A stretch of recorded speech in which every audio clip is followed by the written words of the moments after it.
What's up, everybody? Remington from Impulse Creative, and today we're going to talk about how to copy a playbook question inside a Drift playbook.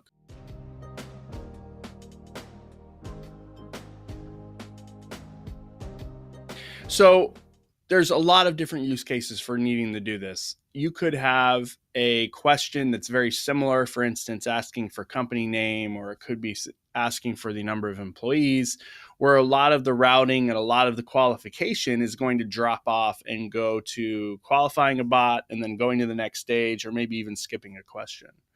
Now, the ability to copy those settings and have that question again, or have two different flows that are within your bot, if depending on which way someone goes, allows for you to copy the settings of that question and then take you through to, that next path.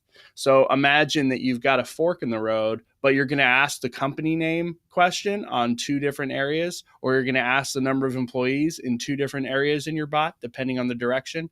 Now you have the ability to build out a flow and then copy the questions and move them over to the other side. This can be a very compelling use case for building out a bot that is smarter, and it can also be a really great way of improving a homepage bot, for instance, and giving it additional logic to ask the qualifying questions that you'd want. So we're going to show you how to do it. It's pretty simple, but think about the different use cases that you could go through. So when you go into, it could be a brand new playbook, this extra icon over here, which is fantastic. So upon clicking that copy icon, you'll see that question get added down at the bottom, and then you can grab these handles and drag them up where you want them, and it'll change the order of those questions. It's as simple as that. And this can be, again, a really great way of building out using our chat template, one flow, and then incorporating another flow based on criteria, and still being able to ask similar or the same question, depending on that context.